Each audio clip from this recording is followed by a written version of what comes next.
The maid was desperate for overtime when she broke the one rule: never enter the forbidden wing.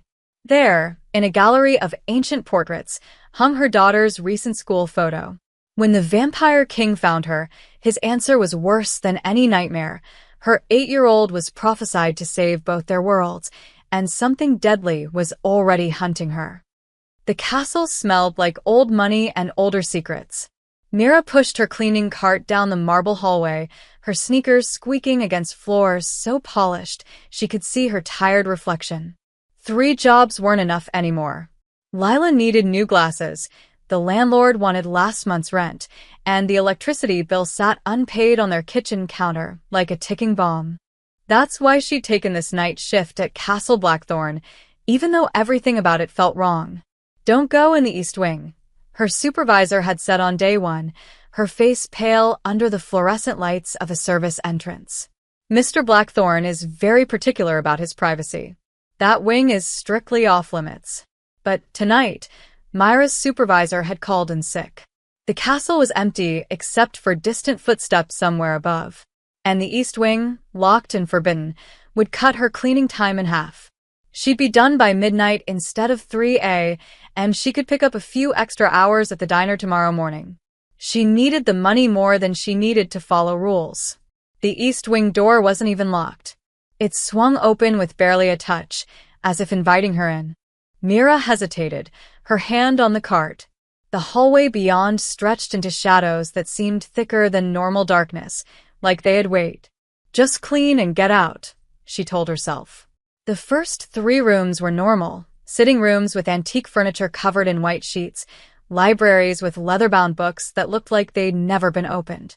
Mira dusted quickly, her movements efficient from years of practice. She was good at being invisible, at moving through rich people's spaces without leaving a trace of herself behind. The 4th door was different. It was made of black wood with silver hinges, and unlike everything else in the castle, it was spotless. "No dust. No cobwebs." Someone had been here recently. Myra's instinct screamed at her to turn around. But curiosity, that dangerous, persistent thing, made her turn the handle. The room inside took her breath away. It was a portrait gallery, but not like any she'd seen before. The walls were covered in paintings and photographs spanning centuries. Medieval nobles in heavy frames.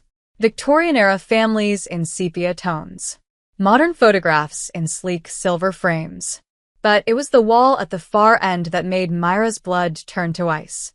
There, in the center of an elaborate arrangement, was a photograph of her daughter, Lila, 8 years old, wearing her yellow school dress with the sunflower buttons, smiling her gap-toothed smile at the camera. It was the photo from last month's school picture day, the one Mira had pinned to their refrigerator at home. The exact same photo. Not a copy. Not something similar. That photo. Myra's cleaning supplies clattered to the floor. She stumbled forward, her hands shaking as she reached for the frame. Around Lila's picture were older images, children throughout history, all around 8 or 9 years old, all with the same strange silver-blue eyes Lila had been born with. "What is this?" Mira whispered. "You weren't supposed to see that." The voice came from behind her, smooth and cold as winter water. Mira spun around, her heart hammering. A man stood in the doorway. Tall, impossibly beautiful in the way that made you uncomfortable rather than attracted. His skin was too pale, his eyes too dark, and when he moved into the room, he didn't make a sound. Azrin Blackthorn, the owner, the recluse billionaire no one ever saw in daylight. "How do you have my daughter's picture?" Myra's voice cracked. "I never gave this to anyone. This is impossible." "Nothing is impossible, Mrs. Chun," his eyes fixed on hers with an intensity that made her want to run. "Just improbable. Don't play word games with me." Mira grabbed the frame off the wall, holding it like a weapon. "I'm calling the police. I'm calling." "The police can't help you." He moved closer and Mira saw something that made her blood freeze. His shadow on the wall behind him didn't match his movements. It twisted and writhed like something alive. "What are you?" The words came out as barely a whisper. Azrin smiled, and in the dim light of the gallery, Mira saw his teeth. Too sharp. Too white. I think you already know, he said softly. And I think, deep down, you know why your daughter's picture is here. You stay away from her. Mira backed toward the door, clutching the photograph. If you come near Lila, I swear to God. I'm not your enemy, Mrs. Chun. His voice was urgent now. I've been searching for her for 200 years. She's the one the prophecy speaks of, the child of the eclipse. And she's in more danger than you can possibly imagine. You're insane. Am I? He gestured to the wall of photographs. Every 50 years, a child is born with those eyes. Every 50 years, I find them too late. They die before their 9th birthday. Accidents, illnesses, tragedies that should be impossible. But Lila is different. She's already survived past the age the others died, which means the prophecy is accelerating. Myra's mind raced. Lila had been sick as a baby, so sick the doctors had said she wouldn't survive the week. But she had. And there had been other things. The car accident they'd walked away from without a scratch. The building fire that had somehow stopped at their apartment door. I don't believe in prophecies, Mira said, but her voice wavered. You don't have to believe. Azarin's expression was grim. But in 3 days, when the eclipse comes, Lila's powers will manifest. And when they do, every supernatural creature in this city will know exactly where she is. Some will want to protect her. Most will want her dead. Get away from me. Mira bolted for the door. She ran through the castle, her footsteps echoing, the photograph clutched to her chest. Behind her, she heard Azarin call out, When the time comes, Mrs. Chun, you'll have to choose, believe in fairy tales or watch your daughter die. Mira burst through the service entrance into the cold night air. She didn't stop running until she reached the bus stop, her lungs burning, her hands shaking so badly she could barely hold her phone. She needed to get home. She needed to see Lila. She needed to prove that the Vampire King was wrong. But as she sat on the empty bus, staring at her daughter's photograph in the ornate silver frame, Mira couldn't shake the feeling that her life had just shattered into 1,000 pieces, and she didn't know how to put it back together. 3 days until the eclipse, she thought. 3 days to decide if she was losing her mind, or if the impossible had just become terrifyingly real. Mira didn't go home. She couldn't. Not yet. Not with her hands still shaking and Azarin's words echoing in her skull like a death sentence. Instead, she got off 3 stops early and walked the dark streets, trying to breathe, trying to think. Vampires aren't real. Prophecies aren't real. But that photograph was real. And she'd seen his shadow move on its own. By the time her legs carried her back to Castle Blackthorn, it was nearly midnight. The gates stood open, waiting. As if he'd known she'd come back. The front doors swung inward before she could knock. This way, Mrs. Chun, a woman in a black uniform, gestured toward a grand staircase.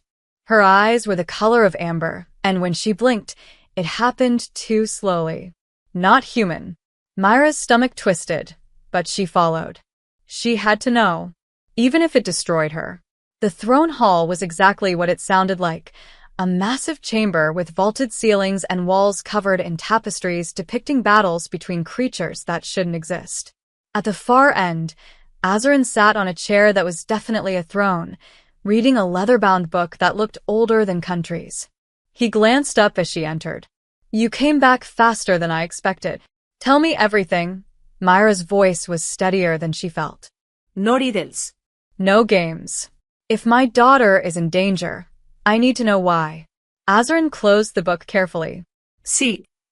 I'll stand. As you wish, he descended from the throne, moving with that unnatural grace. 213 years ago, a seer named Althea spoke her final prophecy before dying. She said that when the moon devoured the sun completely, a child would be born with the light of both celestial bodies in her eyes. This child, the child of the eclipse, would have the power to prevent the war that would destroy both supernatural and human worlds. That's insane, Mira said, but her conviction was crumbling. Every 50 years since then, a child has been born with silver blue eyes during a total solar eclipse. And every single one has died before their 9th birthday. Azarin's expression darkened. I've tried to save them all. I've hidden them, protected them, used every resource at my disposal. It's never been enough. Why? What kills them? The power itself. He gestured to an ancient tapestry showing a child surrounded by light and destruction. Their bodies can't contain it. The magic tears them apart from the inside. Unless what? Unless they survive long enough for the next total eclipse. Then, according to the prophecy, the power stabilizes. They become what they were meant to be. Azarin's dark eyes locked onto hers. Lila was born during the eclipse 8 years ago. In 3 days, there will be another total eclipse. She's the first child to make it this far. She's the one, Mira. Myra's legs finally gave out. She sank into a chair, her mind spinning. This can't be happening. She's just a little girl. She likes dinosaurs and wants to be a veterinarian. She's normal. Is she? Azarin's question was gentle but pointed. Has she ever gotten sick and recovered impossibly fast? Survived things she shouldn't have? Had moments where lights flickered or objects moved when she was upset? Myra's throat went dry.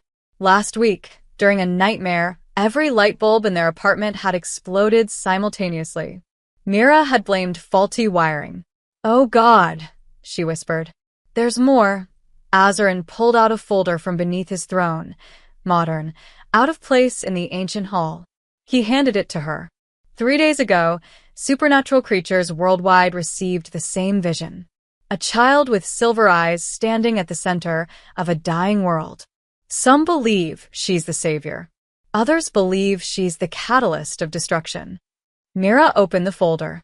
Inside were reports, photographs, documents in languages she couldn't read, and a list of names. Dozens of them, labeled confirmed threats.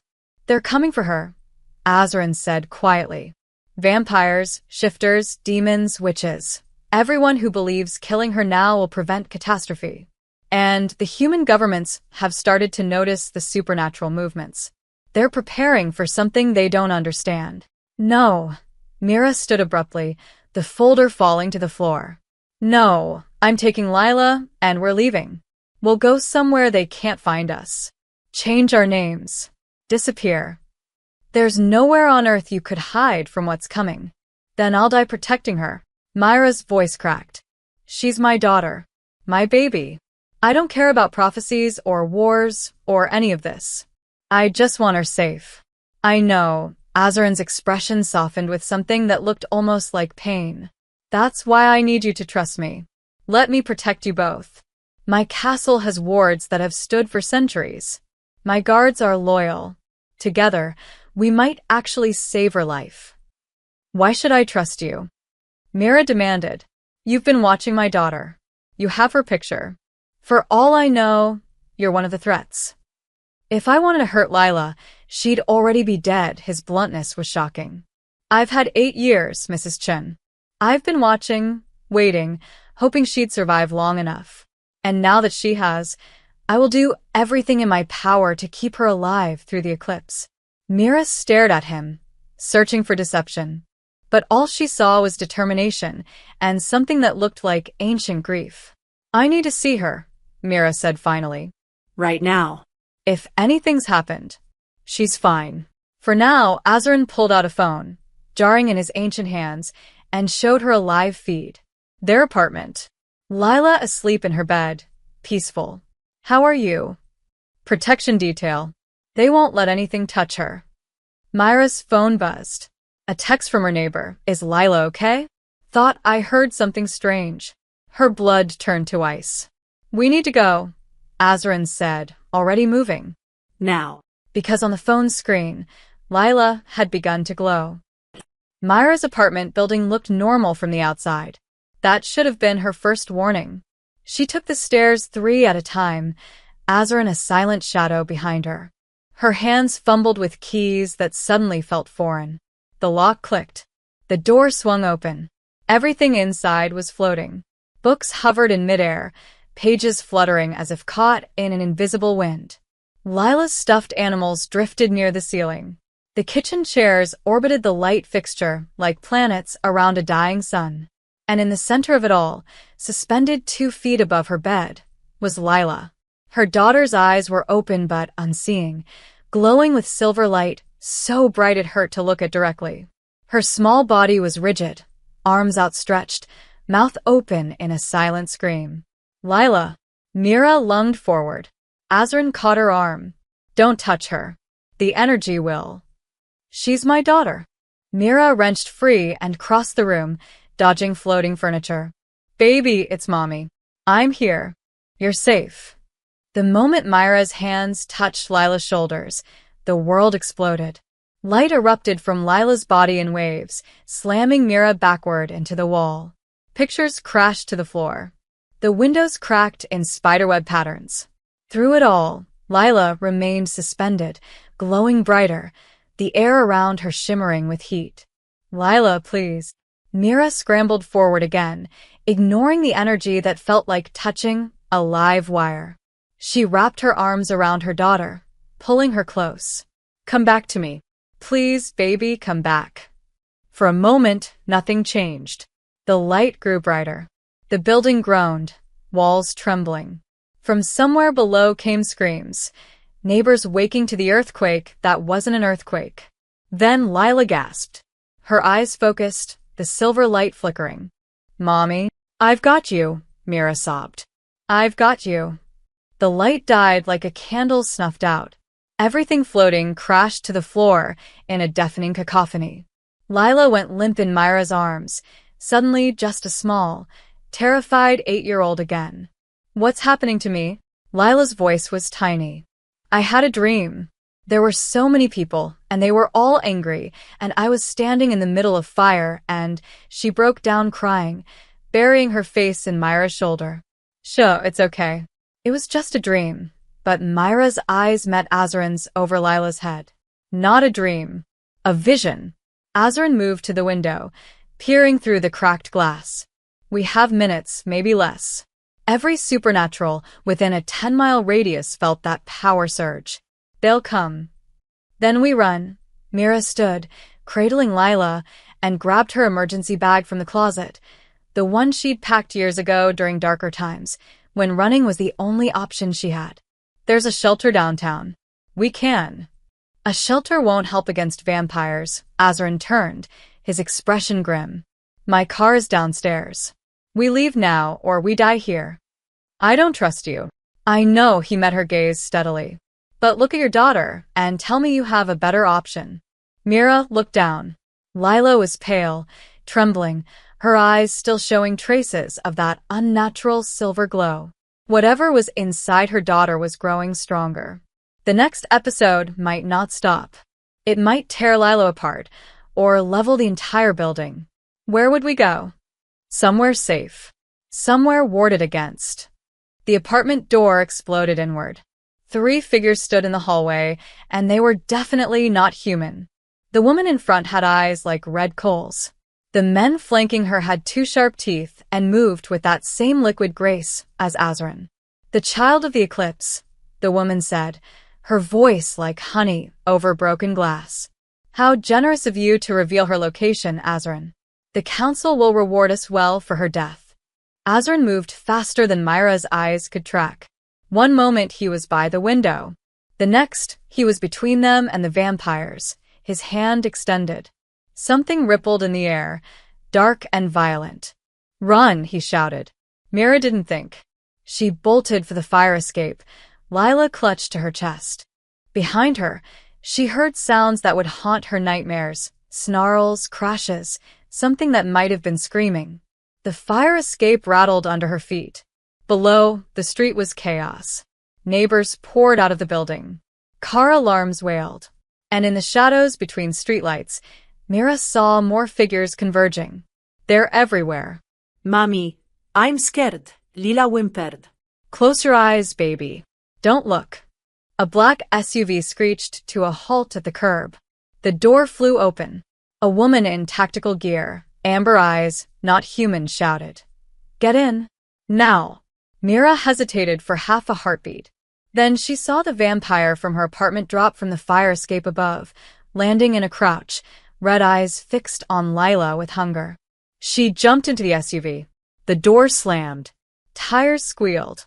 Through the rear window, Mira watched Azarin leap from a third-story window, land gracefully, and sprint after them with impossible speed. The vampire gave chase. Azarin was faster. He caught up to the SUV, wrenched open the door mid-motion, and threw himself inside. "Drive," he barked. The vehicle lurched forward. Behind them, 3 vampires gave chase, but they were falling behind, unable to match the car's speed. Lila stirred in Myra's arms. "The bad people. They want to hurt me." "No one's going to hurt you," Mira promised, even as her world collapsed around her. No one. But in the rearview mirror, she saw the city's skyline. And against the stars, dark shapes were flying. The hunt had begun. The SUV raced through empty streets, running red lights, taking corners that made Myra's stomach lurch. Lila clung to her, silent now, her small body still trembling from the power surge. "Where are we going?" Mira demanded. "Hospital," Azarin said curtly, pressing something against his side. When he pulled his hand away, it was dark with blood. "She needs medical attention. That kind of energy release. You're bleeding." "I heal." He looked past her, out the rear window. His jaw tightened. "Faster, Marcus." The driver, Marcus, apparently pressed harder on the accelerator. "Sir, St. Catherine's is 2 miles ahead, but..." "But what?" Mira asked. Her answer came in the form of a body slamming onto the SUV's hood. A man, or something that looked like a man, crouched on the vehicle, his fingers punching through metal like it was paper. His eyes were yellow wolf-like and very, very angry. "Shifter." Marcus swerved hard. The creature held on. Lila screamed, and the world turned silver.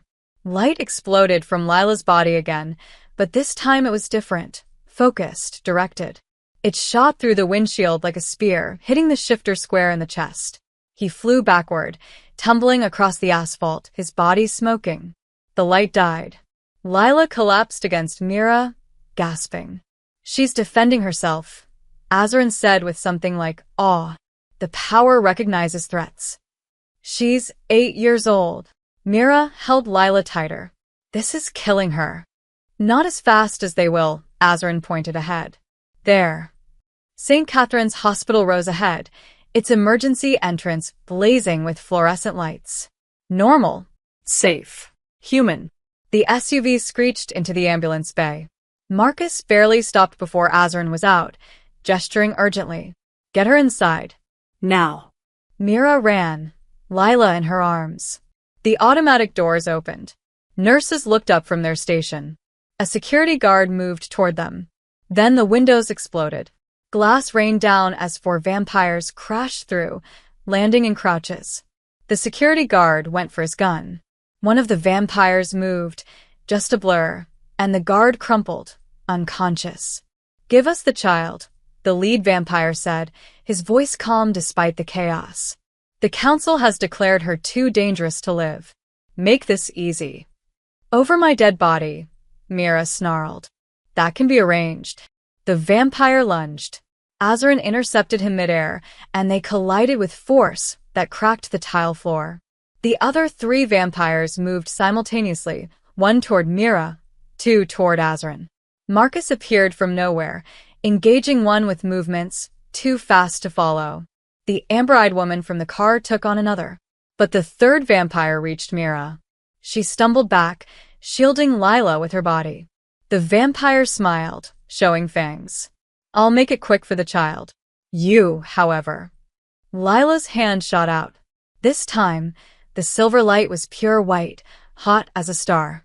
It struck the vampire, and he didn't just fly backward. He ignited. Real flames, impossible flames, consumed him in seconds. His scream cut off abruptly as he disintegrated into ash. The entire emergency room went silent. The remaining vampires stared at the ash pile, then at Lila, then at each other. Fear flickered across their inhuman faces. "Retreat," one shouted. But Azarin was already moving. His hand shot out, and shadows, actual living shadows, erupted from his palms, wrapping around the fleeing vampires like tentacles. "You came for the child," he said coldly. You don't leave. Mira turned Lila's face away as Azarin finished them. She didn't see the details. She didn't want to. When silence fell, the emergency room looked like a war zone. Shattered glass, scorch marks on the walls, ash scattered across the floor. The nurses huddled behind their desk, phones out, calling for help that would ask questions Mira couldn't answer. We can't stay, Azarin said, his voice urgent.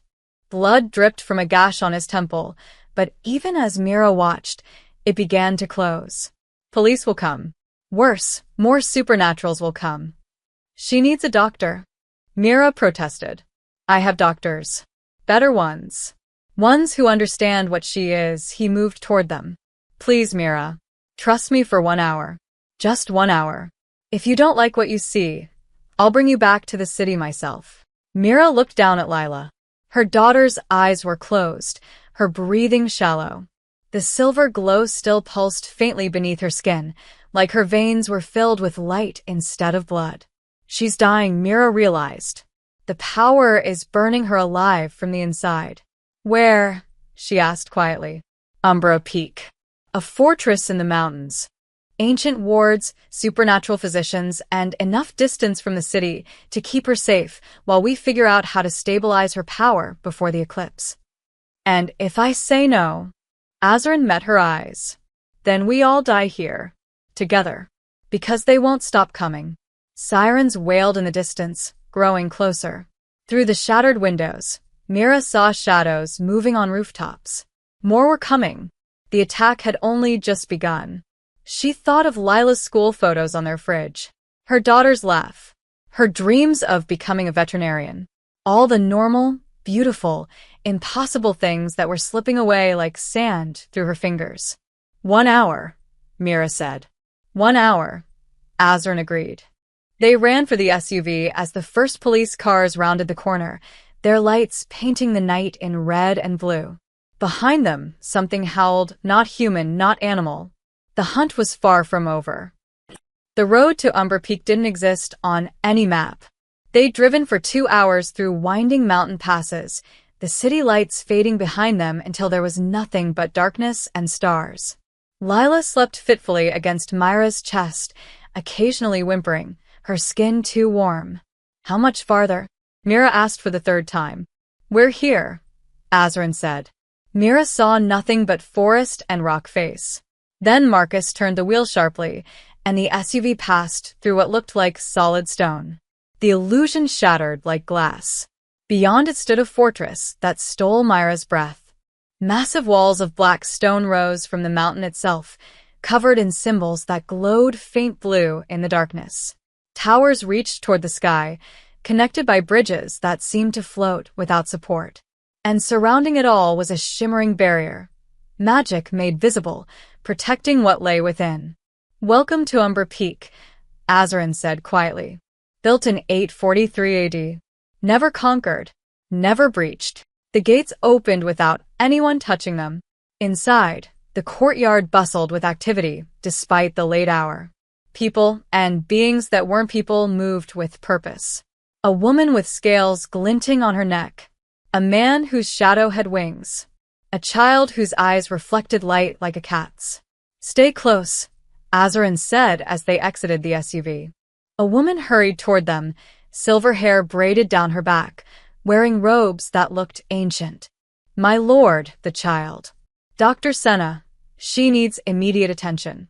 The power surged twice tonight. She's burning through her own life force. Dr. Senna's eyes, pale gray, almost white, fixed on Lila. Bring her to the healing chamber. Quickly. They moved through corridors that seemed to shift and change, walls covered in tapestries depicting battles and ceremonies. Mira glimpsed images of children with glowing eyes, creatures she'd only seen in nightmares, and what looked like the end of the world painted in vivid detail. The healing chamber was unexpected, modern medical equipment alongside herbs, crystals, and symbols carved into every surface. Dr. Senna laid Lila on a bed that hummed with energy. You'll need to step back, she told Mira gently. No. I stay with her. The diagnostic spells might. I stay. Dr. Senna glanced at Azarin, who nodded. Let her stay. The doctor began chanting in a language that made Myra's teeth ache. Light bloomed from her hands, washing over Lila's small form. Numbers and symbols appeared in the air above the bed, shifting and changing. Dr. Senna's expression grew grave. The eclipse power is consuming her faster than anticipated. At this rate, she has perhaps 60 hours before her body fails completely. 60 hours? Myra's voice cracked. The eclipse is in 3 days. You said she just had to survive until then. The power is accelerating, Azarin said grimly. The closer we get to the eclipse, the stronger it becomes. We need to find a way to slow it down. Can you? Mira demanded of Dr. Senna. I can try. But understand, Mrs. Chun, your daughter isn't just a child with magic. She's becoming a conduit for cosmic forces. I've studied the prophecy for decades, and every translation says the same thing. The child of the eclipse will either save both worlds or destroy them. The power doesn't care which. She's my baby, Mira whispered, taking Lila's hand. It was too hot, like holding a coal. She just wants to play with her friends and watch cartoons. She doesn't want to save the world. None of us choose our destiny, Dr. Senna said softly. We only choose how we face it. She left to prepare treatments, and Azarin gestured for Mira to follow him. There's something you need to see. I'm not leaving her. She's safe here. Safer than anywhere else on Earth. His expression was serious. But if you want to understand what's coming, you need to see the prophecy chamber. Reluctantly, Mira followed him deeper into the fortress. They descended stairs carved from the mountain itself, passing guards who bowed to Azarin. Finally, they entered a circular room with walls covered entirely in ancient writing. This is it, Azarin said. Every prophecy, every vision, every warning the Moonseers left us before they vanished. Mira stepped closer to the walls. Even though she couldn't read the languages, images were interspersed throughout the text. A child with glowing eyes. 2 worlds colliding. Fire and darkness consuming everything. And at the center of it all, a single figure standing between destruction and salvation. Why her? Mira asked. Why my daughter? The Moonseers believed certain bloodlines carried the potential. Yours is one of them. Azarin pointed to a section of text. They predicted that when the right child was born during a total eclipse, she would have the power to prevent the war that's been brewing for centuries between humans and supernaturals. But that power, he hesitated. It's also the very thing that could start the war if it goes wrong. That's insane. We're just normal people. I'm a maid, for God's sake. Are you? Azarin turned to her. Have you never wondered why you survived things that should have killed you? The car accident when you were 19 that crushed the vehicle but left you without a scratch? The building fire that somehow stopped before reaching your apartment? The illness you recovered from when doctors said you had days to live? Myra's blood ran cold. How do you know about those? Because I've been watching your family line for 50 years, waiting for the signs. Your grandmother had the same resilience. So did your mother before she disappeared. His voice softened. You carry dormant moon priestess blood, Mira. It's why Lila survived this long. Your presence stabilizes her power, even if you don't know how. That's impossible. You keep saying that word. A ghost of a smile crossed his face. After tonight, do you still believe it? Mira sank onto a stone bench, her legs finally giving out. Everything she thought she knew about herself, about her life, was a lie. She wasn't just a struggling single mom trying to survive. She was part of something ancient, something dangerous, something that had marked her daughter for death, or worse. What do I do? She asked quietly. You do what you've always done, Azarin said. You protect your child. But now, you let me help you. An alarm suddenly pierced the air, sharp, urgent. Azarin's face went cold. We've been found. The fortress shuddered. Mira sprinted back to the healing chamber, Azarin close behind. Dr. Senna stood over Lila, her hands glowing as she maintained some kind of protective barrier around the bed. She's stable, the doctor said quickly. But something triggered the wards. Scrying spell, Azarin growled. Someone located us, he moved to the window. In the distance, lights flickered in the darkness, torches, or something worse. They're coming up the mountain. How many? Mira demanded. Enough, he turned to Dr. Senna. Prepare the Temple of the Eclipse. If they breach the fortress, it's our last refuge. The temple? Dr. Senna's eyes widened. But the testing ritual, it's dangerous. If her bloodline isn't strong enough, we're out of options. Before Mira could ask what they meant, Marcus burst through the door. My lord, the outer wards are holding, but they've brought blood mages. They're trying to unweave the protective spells. Azarin cursed in a language Mira didn't recognize. How long? An hour. Maybe less. Then we move now. Azarin scooped up Lila with surprising gentleness. Mira, stay close. What happens next will either save you both or kill you. There's no middle ground. They raced through corridors that seemed to rearrange themselves, finally emerging into the cold mountain air. Behind the fortress, carved into the mountain face itself, stood ruins that predated the castle by centuries. Massive pillars covered in symbols that hurt to look at directly, surrounding a circular altar of black stone. The Temple of the Eclipse, Dr. Senna said reverently. Built by your ancestors, Mrs. Chen. The moon priestesses who first spoke the prophecy. I don't understand. You will. Azarin laid Lila on the altar. The stone beneath her began to glow. The prophecy didn't just predict the child of the eclipse. It predicted her protector, someone of the ancient bloodline who could anchor the child's power, keep it from consuming her completely. And you think that's me?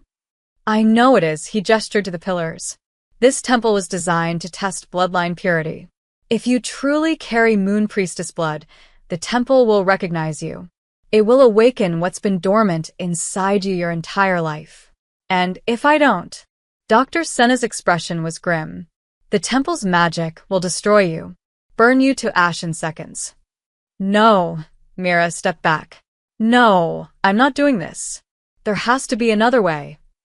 There isn't. Azarin moved closer, his voice urgent. In less than an hour, an army of vampires, shifters, and blood mages will breach these walls.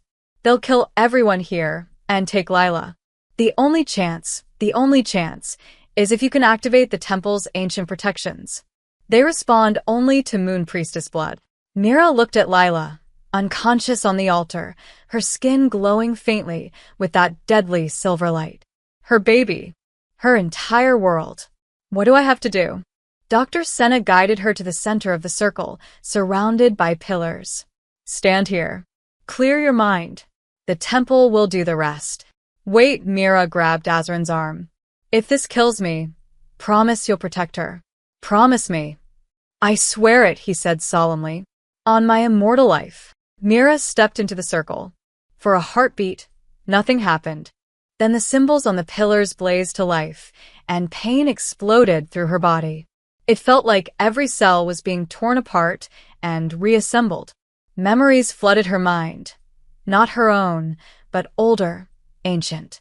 She saw women in robes performing rituals under the full moon. Saw battles between creatures of nightmare and warriors with her face. Saw a bloodline stretching back thousands of years, each generation carrying a spark of something divine. She saw her mother, young and terrified, running from something in the dark. Saw her grandmother standing in this very temple, making a choice that would echo through generations. And she saw herself, not as she was, but as she was meant to be. The pain peaked, and Mira screamed. Then it stopped. She stood in the circle, gasping, her hands glowing with soft white light. The temple hummed around her, recognizing her, accepting her. Impossible, Dr. Senna breathed. Your bloodline is nearly pure. You're not just descended from moon priestesses.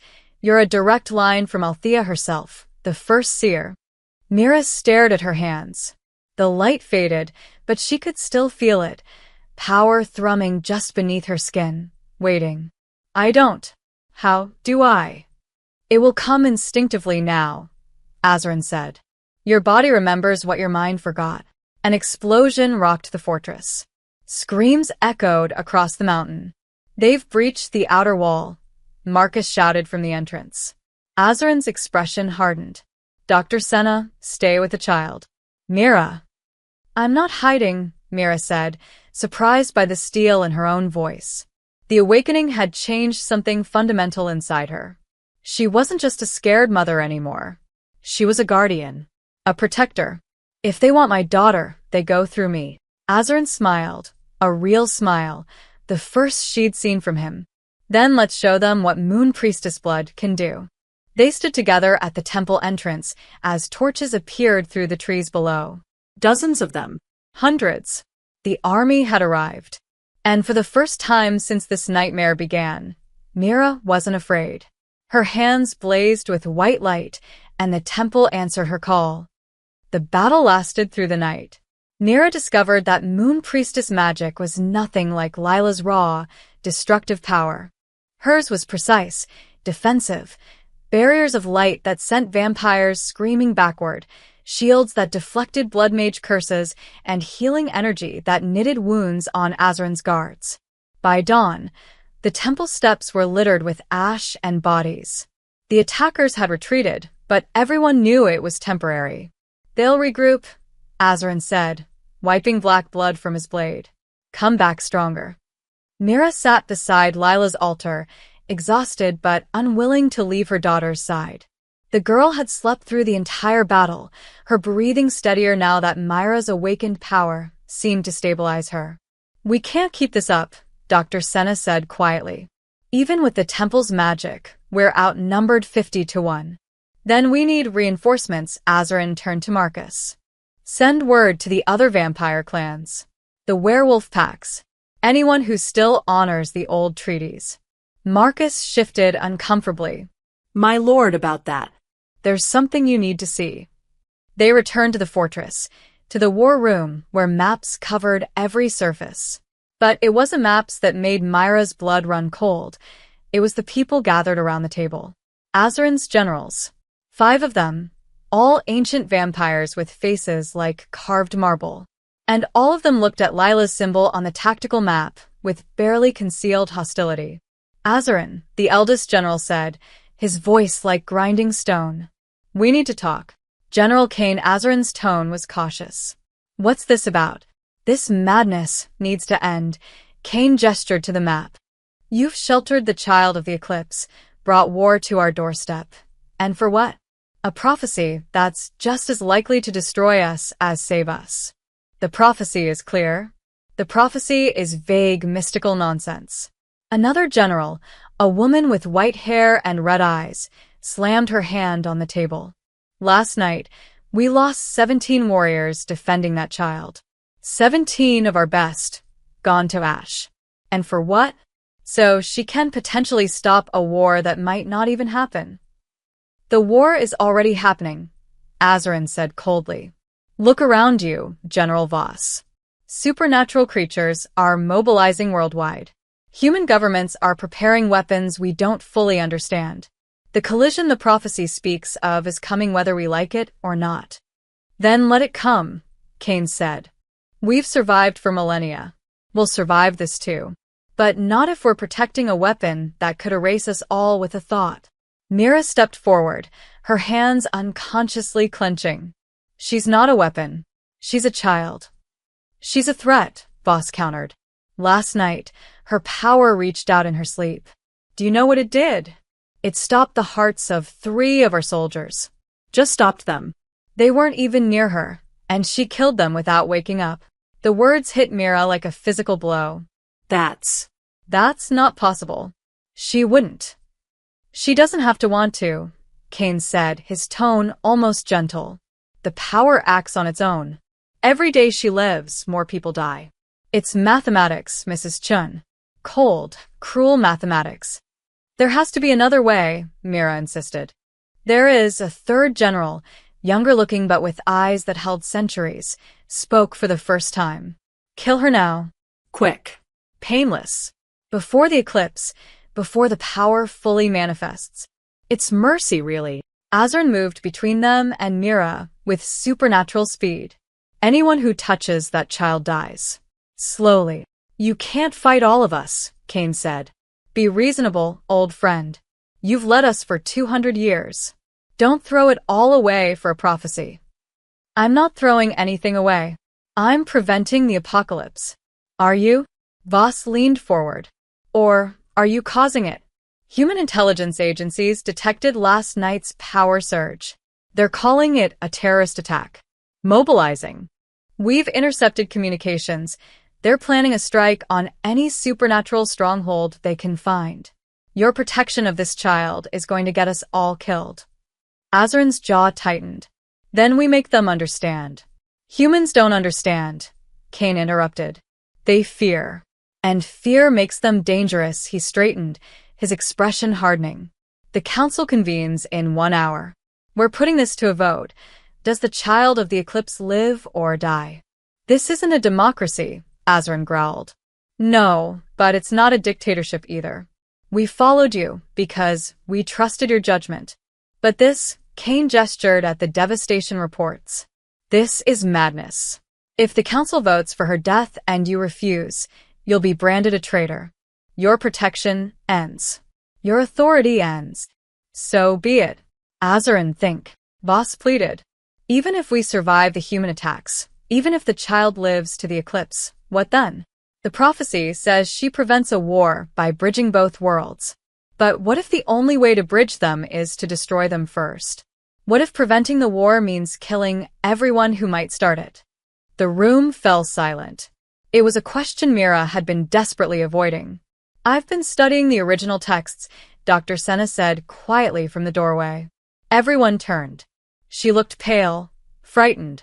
There's a passage that's been mistranslated for centuries. It doesn't say the child of the eclipse will prevent the war. It says she will end it. By any means necessary. What's the difference? Mira demanded. Prevention suggests stopping it before it starts, Dr. Senna said. Ending it means, she swallowed hard. It means she might have to destroy whoever is fighting. All of them. Humans, supernaturals, everyone. To create peace through extinction. The words hung in the air like poison. Kane turned to Azarin. You see? We're protecting our own destroyer. The council votes in 1 hour. Choose wisely, old friend. The child or your people. You can't save both. The generals filed out, leaving Azarin standing rigid, his hands clenched into fists. Mira felt her world tilting. They're wrong. They have to be wrong. But in her heart, doubt had taken root. What if saving Lila meant dooming everyone else? The council never got to vote. 2 hours after the generals left, alarms screamed through the fortress. Not magical warnings this time. Human technology. Radar. Satellites. Military frequencies crackling with urgent voices. Marcus burst into the temple where Mira sat with Lila. Turn on the news.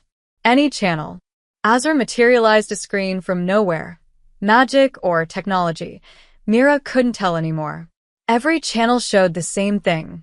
Her apartment building in flames, emergency vehicles surrounding it, and a crater where the street used to be. Unprecedented attack in downtown area. A reporter was saying, her voice shaking. Authorities are calling it a possible terrorist incident. At least 40 casualties, hundreds injured. Witnesses report seeing impossible things, people moving too fast to track, inhuman creatures. Another channel. Military personnel in hazmat suits. Scientists with equipment. A general with hard eyes speaking into cameras. We will not tolerate supernatural threats on American soil. As of now, martial law is in effect. Any individual suspected of paranormal abilities will be detained for national security. No, Mira whispered. They think we did this. Someone made sure they would. Azarin's face was grim. The apartment attack was staged. Made to look like supernatural aggression. Who would? Mira stopped. The generals. Not all of them. But enough, he changed channels. More footage. Cities worldwide reporting similar incidents. Panic spreading like wildfire. They're forcing the war they claim to prevent. Make humans desperate enough, scared enough, and they'll eradicate anything that threatens them. The screen showed protesters outside government buildings. Signs reading, humanity first, and kill the monsters, counter-protesters with signs reading, supernatural rights, violence erupting between them. Then the feed cut to footage that made Myra's heart stop. Military drones. Dozens of them, heading toward the mountains.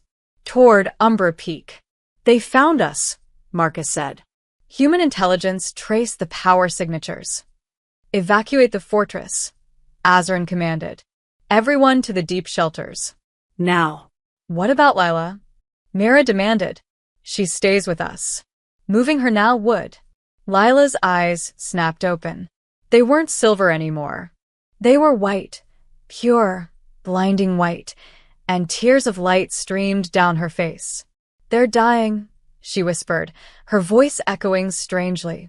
Mommy, everyone's dying. I can feel them. The city. There's so much death. Power erupted from her body, not in waves, but in a continuous stream. The altar beneath her cracked. The temple pillars blazed.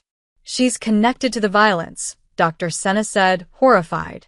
Every death is feeding the power, making it stronger. Lila, baby, you have to stop. Mira reached for her. The power threw her backward. Not violently, but firmly. A barrier had formed around Lila, and nothing could penetrate it. The eclipse is still 2 days away, Azarin said. This shouldn't be happening yet. The deaths are accelerating the process, Dr. Senna said. Every person who dies in this conflict adds energy to the eclipse power. It's like the prophecy is feeding on the war to bring itself to fruition faster. A whistling sound cut through the air. Missile. Incoming, Marcus shouted. Azarin raised his hands, shadows erupting to form a dome over the temple. The first missile struck, exploding against the magical barrier. The fortress shook. Stone crumbled, but the barrier held. Then the drones arrived. They were unlike any military hardware Mira had seen, sleek, black, covered in symbols that looked almost magical themselves. Human supernatural hybrid technology. Someone gave them schematics, Azarin growled. Someone from our side. The drones opened fire. Not bullets, beams of concentrated energy that punched through magical barriers like they were paper. One struck near Lila's altar. The stone exploded, and Lila screamed. The sound wasn't human. It was cosmic, terrible, the cry of something vast and angry. Power exploded from her in all directions, not wild anymore, but targeted. Precise. The drones disintegrated. Every single one, reduced to molten metal raining from the sky. But the power didn't stop there. It reached out across miles, following the signal back to its source. On the screen, still miraculously functioning, they watched a military command center suddenly go dark. Equipment exploding. Soldiers screaming as electronics overloaded. She's retaliating, Dr. Senna breathed. Defending herself instinctively. She's proving them right, Azarin said grimly. Every strike she makes, every person she kills, even in self-defense, confirms what humans fear most. That supernatural beings are too powerful to coexist with. Mira finally fought through the barrier, throwing all her moon priestess power against it. She crashed through, catching Lila in her arms. Stop. Please, baby, stop. Lila's white eyes focused on her mother. I'm scared, Mommy. They want to hurt us. They want to hurt everyone like us. I have to protect. No. Mira held her daughter's face. No, you don't. Not like this. But the prophecy. Forget the prophecy. Mira was crying now. You're my daughter. Not a weapon. Not a destroyer. My daughter. And I'm telling you to stop. For a moment, nothing happened. The power continued to rage around them, the temple crumbling, the world falling apart. Then Lila collapsed, the white light dying to nothing. The silence was deafening. On the screen, news anchors reported the aftermath. The command center destroyed. 47 military personnel dead. And now, finally, irrefutably, the world knew. Supernatural beings existed. They were powerful, and they were fighting back. A reporter's words cut through the chaos. The president will address the nation in 1 hour.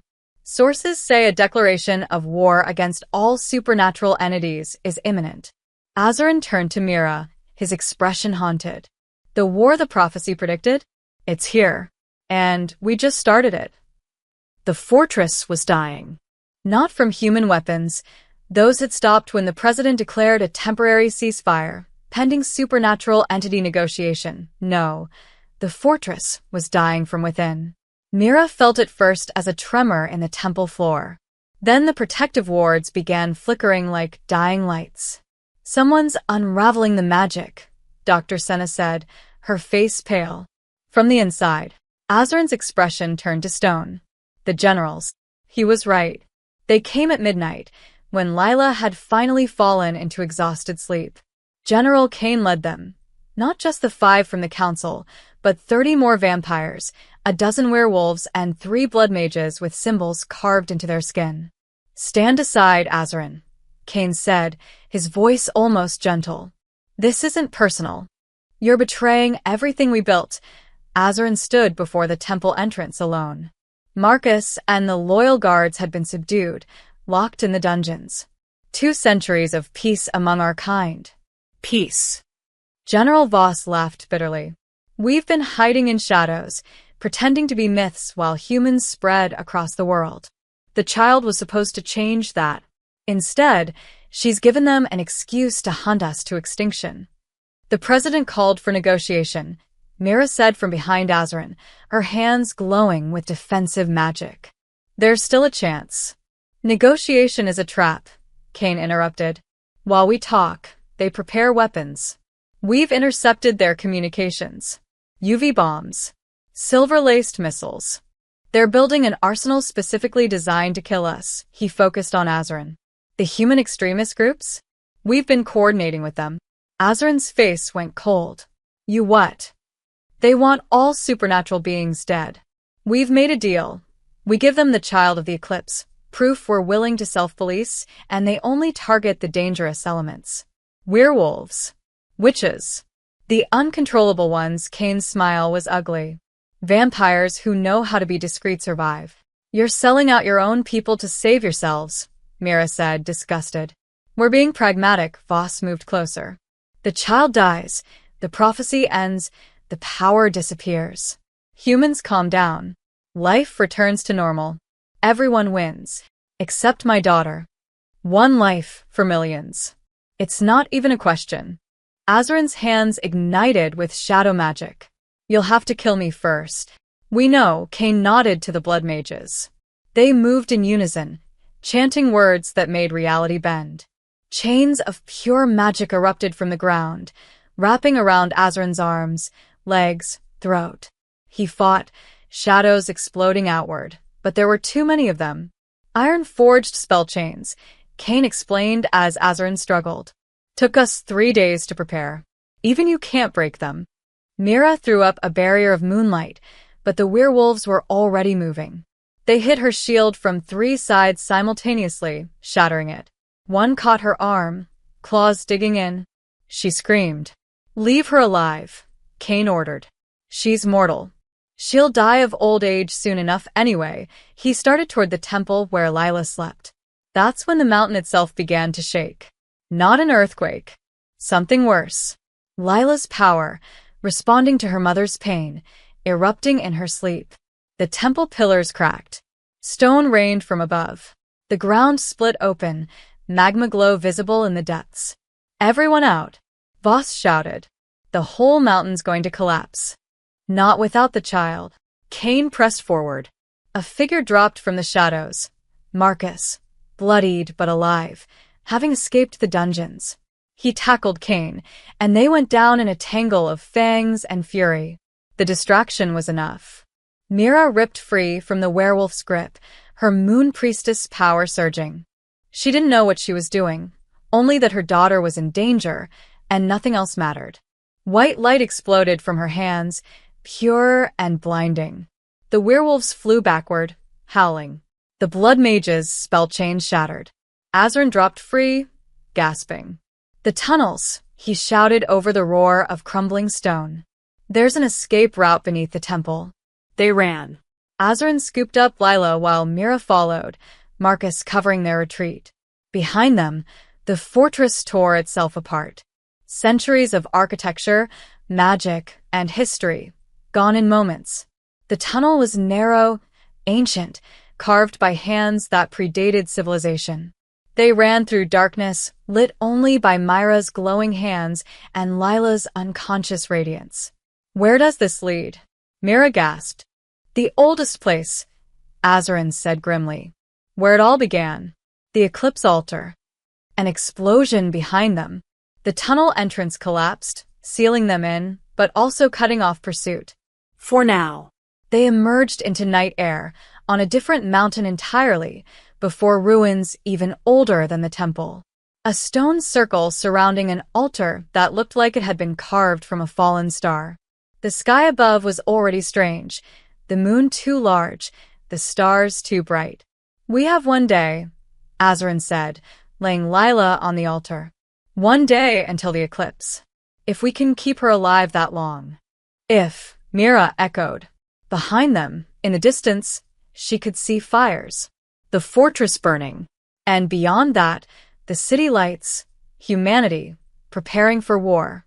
Above them, lightning cracked across the clear sky.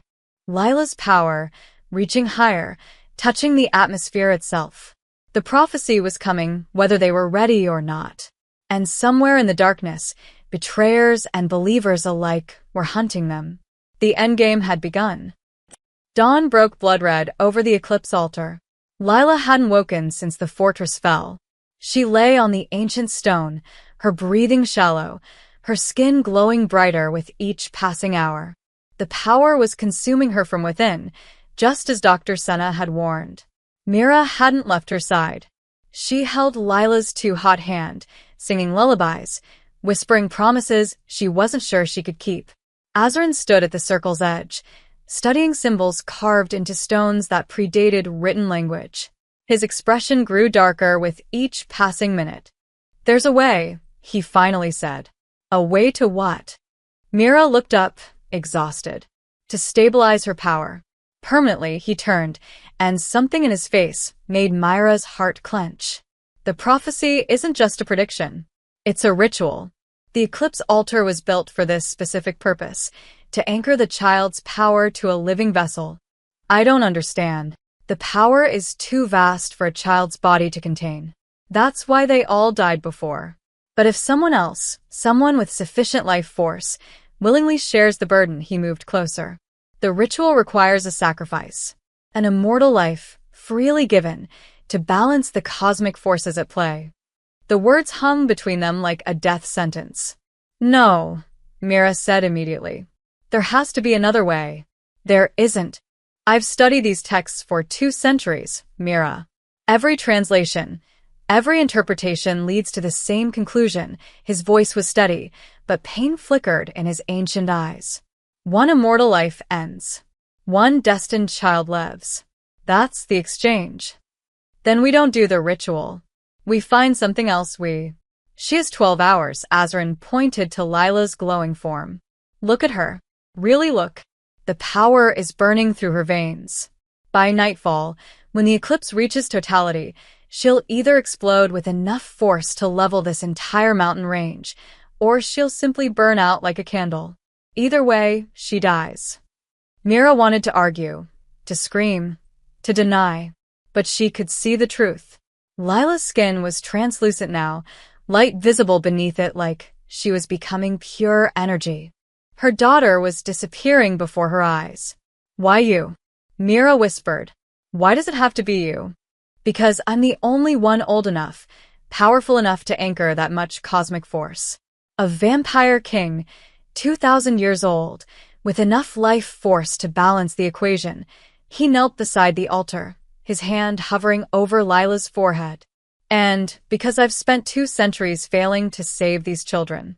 Maybe this is why, so I'd have enough power stored, enough life accumulated, for this moment. That's not fair." Prophecies rarely are. A ghost of a smile crossed his face. "I've lived a long time, Mira. Seen empires rise and fall. Watched the world change in ways I couldn't have imagined. I'm tired. If my death means something, means saving an innocent child and preventing a war that would kill billions, then it's a good death. Thunder rumbled overhead. The sky was already darkening, though it was only morning. The eclipse was beginning early, pulled by Lila's power. How does it work? Mira asked, hating herself for asking. Azarin gestured to symbols around the altar. When the eclipse reaches totality, the barrier between worlds thins. Cosmic forces become accessible. I speak the words, my life force transfers to Lila, and the power stabilizes. She'll live. She'll grow up. She'll become what the prophecy intended, a bridge between worlds, not a destroyer. And you. I become mortal in an instant. 2,000 years of aging hits me all at once, he said it matter-of-factly, but Mira saw him swallow hard. It won't be pleasant, but it will be fast. A sound made them both turn. Marcus stumbled into the circle, bleeding from a dozen wounds. They're coming. Both sides. The generals want the child dead. The humans want everyone dead. They'll be here within the hour. Then we're out of time, Azarin stood, drawing a blade that seemed to be made of solidified shadow. Marcus, you take Mira and Lila. There's a cave system to the east. Hide there until... I'm not leaving, Mira said firmly. Mira. She's my daughter. If you're going to die for her, I'm going to be here. She should know. When she wakes up, she should know what you did. Tears streamed down Myra's face. And someone needs to protect you while you perform the ritual. Your moon priestess power is strong, but you can't hold off an army. Watch me. Azarin stared at her for a long moment. Then he nodded. Marcus, gather anyone still loyal. Buy us as much time as you can. Marcus hesitated, then bowed and disappeared into the trees. The sky darkened further. The moon was creeping toward the sun, beginning its slow consumption of light. The eclipse altar began to hum, ancient magic recognizing what was coming. Azarin took his position at the altar's head, hands on either side of Lila's glowing form. He began to chant in a language that made Myra's bones ache. The first language, the one spoken when magic and reality were one. In the distance, voices rose. Footsteps. An army converging on their location. Mira stood between her daughter and the world, her hands blazing with white light. The eclipse continued its inexorable advance. And deep in the ancient stones, something vast and terrible began to wake. They came from all sides at once. General Kane led the supernatural forces from the north. Vampires, werewolves, blood mages united in their determination to end the child of the eclipse. From the south, human military units in exosuits marked with anti-magic symbols. From the east and west, extremists from both sides, armed with weapons that shouldn't exist. They all wanted the same thing, Lila dead. Mira stood at the circle's edge, her moon priestess power blazing. The first wave hit her barriers and shattered. Vampires thrown back, bullets melting midair, spellwork unraveling before it could reach the altar. But there were too many. Azarin, hurry, she screamed. Behind her, Azarin's chant grew louder, more desperate. The eclipse was nearly complete, just a sliver of sun remaining. Lila's body arched on the altar, light pouring from her eyes, her mouth, every pore. The power was reaching critical mass. A blood mage broke through Myra's defenses, his spell hitting her shoulder. She cried out, stumbling. General Voss appeared, moving with vampire speed, her claws aimed at Lila's throat. Mira threw herself between them. Voss's claws tore, through her side instead. Pain exploded, white-hot and overwhelming. But Myra's counterstrike was pure instinct, white light that sent Voss flying backward, her body smoking. Foolish mortal, Kane said, appearing beside his fallen general. You can't stop us all. I don't have to stop you all. Myra's blood dripped onto the ancient stones, and something unexpected happened. The blood glowed, and the altar symbols flared brighter. I just have to stop you long enough. Kane's eyes widened. Your blood, it's feeding the ritual. Accelerating it. Moon priestess blood. Mira gasped, pressing her hand to her wound. Guess it's good for something. The last sliver of sun disappeared. Total eclipse. The world plunged into an unnatural darkness, lit only by the corona of the covered sun and Lila's blazing form. The air itself seemed to scream. Azarin's voice rose to a crescendo, the ancient words taking physical form, symbols of light and shadow spiraling around the altar. His hands glowed, veins of power running up his arms, into his chest, connecting him to Lila's blazing form. No. Cain lunged for the altar. Marcus appeared from nowhere, tackling him. They crashed into the stones, fangs and claws tearing. The human forces opened fire. Mira raised barriers, but her strength was fading. Blood loss, exhaustion, the weight of holding back an army. It was too much. A bullet got through. It struck her leg. She collapsed. Mira, Azarin's concentration wavered. "Don't stop," she screamed. "Whatever happens, don't stop." He met her eyes across the circle, a moment of perfect understanding, of shared determination, then turned back to the ritual. The transfer began. Light poured from Lila into Azarin. But it wasn't gentle. It was violent, consuming, burning through his ancient body like acid. He screamed, a sound of pure agony, but his hands never left the altar. 2,000 years, he gasped, his voice breaking. 2,000 years of life. For one child's future. Fair trade. His skin began to crack, light shining through like he was made of porcelain. His dark hair turned white. His face, eternally young, began to age, lines appearing, deepening, decades passing in seconds. Azarin. Mira crawled toward him, ignoring her wounds. The attacking armies had stopped, transfixed by what they were witnessing. Even Cain, bloodied and pinned beneath Marcus, stared in horror. Lila's body stopped glowing. The terrible light faded. Her eyes fluttered open, silver blue again. Not white, not burning. Human. Mommy. Her voice was small, frightened normal. The ritual was working. But Azarin was dying. His vampire nature was being stripped away layer by layer. Immortality peeling back to reveal the mortal man beneath, the man he'd been 2 millennia ago. His body continued to age, catching up to the years he'd lived. Almost. Done, he whispered, his voice that of an old man now. Just hold on. Mira reached him, taking his withering hand. Thank you. Thank you for saving her. Thank you, his eyes, fading from black to brown to milky with cataracts, found hers. For reminding me what it means to be human, to sacrifice for someone you love. The last of the eclipse light faded. The sun emerged, bright and merciless. The ritual completed. Lila sat up on the altar, power still radiating from her, but controlled now, stable, no longer threatening to tear her apart. She looked around with clear, aware eyes, and saw Azarin.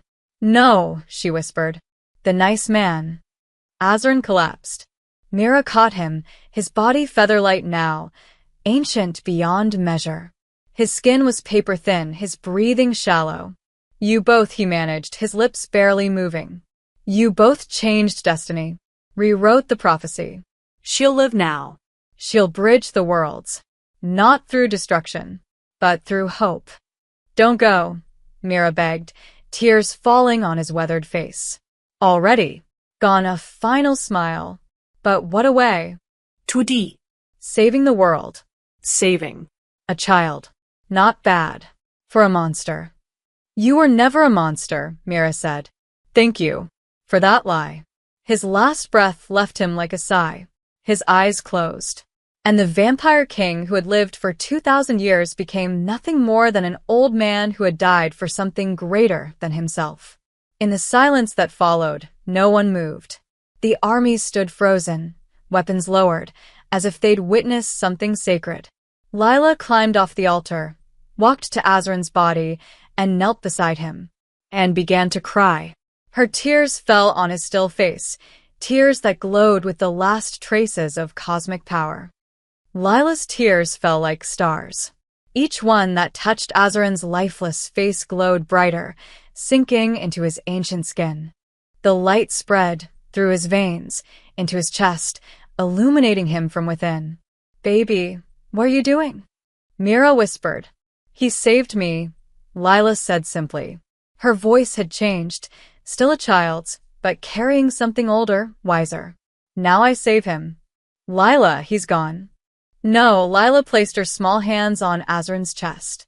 "The power he gave me, it came from life. From living. That doesn't just disappear. It transforms." Her eyes blazed silver. "And I choose where it goes." Light exploded from her palms. Not destructive this time. Creative. The cosmic force that had nearly torn her apart was now hers to command, shaped by a child's innocent belief that death wasn't the end, that sacrifice deserved reward. Azarin's body began to change again, but not aging this time. Reversing. The withered skin smoothed. The white hair darkened to brown, not the black of his vampire life, but the color he'd been born with millennia ago. His sunken chest expanded with breath. His eyes opened. Not black. Not vampire. Human brown, wide with confusion and wonder. His voice was different. Warm. Alive in a way it had never been. He touched his chest, feeling a heartbeat. "I'm human." "You're alive," Lila corrected, smiling through her tears. "Like you made me alive. Fair trade." She collapsed then, exhausted, and Mira caught her. But unlike before, Lila was just tired. Not burning up, not dying. Just a little girl who'd expended too much energy. Around them, the armies remained frozen in shock. Then Cain laughed, a broken, disbelieving sound. Impossible. She just resurrected him. Rewrote death itself. "Not resurrected," a voice said. Dr. Senna emerged from the trees, Marcus supporting her. She'd survived the fortress collapse, wounded but alive. She stared at Azarin with professional fascination. She didn't bring back what was lost. She transformed the sacrifice into something new. He's not undead. He's not immortal. He's purely, completely human. Azarin stood slowly, testing limbs that felt foreign and familiar at once. Sunlight touched his skin, and didn't burn. He laughed, the sound shocked and joyful. "I can feel warmth. Real warmth. And pain," he winced, touching where the ritual had burned him. "Definitely pain. This changes everything," General Voss said quietly. She lowered her weapon. "If the child has that much control, that much power, then killing her would be the stupidest thing we could do," Marcus finished, glaring at the generals. "She could have destroyed us all." Instead, she showed mercy.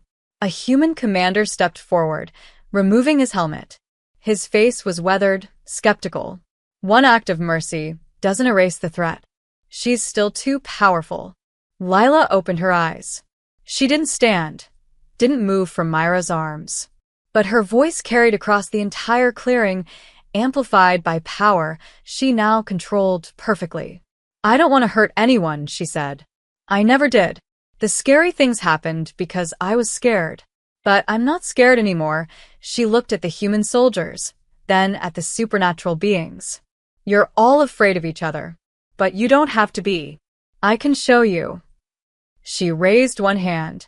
Light poured out, not blinding, not destructive. Gentle, like moonlight. It touched the nearest soldier. He gasped as understanding flooded through him. The feeling of a vampire's eternal hunger, the loneliness of immortality, the constant fear of being hunted. In seconds, he experienced what it meant to be other. The light spread to a vampire. She gasped, feeling mortality, the precious, terrifying gift of limited time, the desperation to survive, the love that burned brighter because it couldn't last forever. One by one, the light touched everyone in the clearing. Human felt supernatural. Supernatural felt human.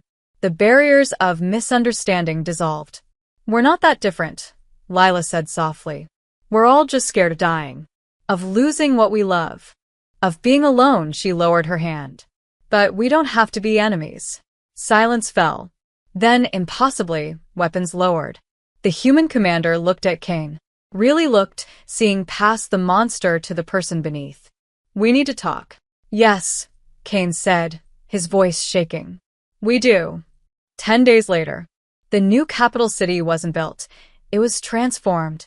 The ancient Eclipse altar had become the center of a neutral zone where supernatural and human representatives gathered daily.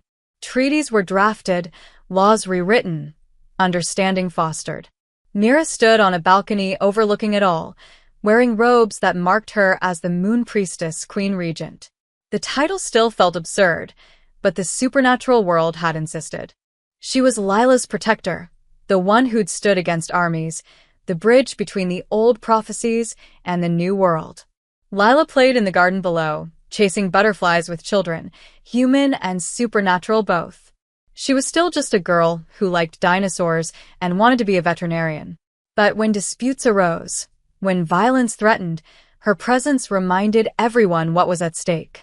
Strange, isn't it? Mira turned.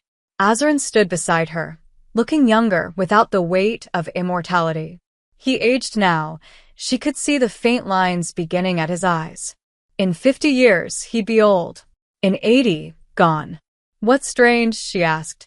I spent 2,000 years searching for the child of the eclipse, believing the prophecy meant one thing. Turns out it meant something entirely different, he smiled. She didn't prevent the war by stopping it. She prevented it by making it unnecessary. Do you regret it? Mira gestured to his human form. Giving up immortality. Every day, he said honestly. Then he took her hand, and she felt his warmth, real, human warmth. And I'm grateful for it every day, too. I was existing before. Now I'm living. There's a difference. Below, Lila laughed as a vampire child taught her to levitate pebbles while a human child filmed it on a phone for their school project. The world still has problems, Mira said. Treaties are fragile. There are extremists on both sides who want this to fail. Of course there are. We're building something unprecedented. Azarin squeezed her hand. But we have something they don't. What's that? He pointed to Lila, surrounded by children of all kinds, her silver blue eyes bright with joy. Hope. And in that moment, watching her daughter play in a world that had tried to kill her but now protected her, Mira understood. The prophecy had been right all along. The child of the eclipse had ended the war. Not through power. Through love.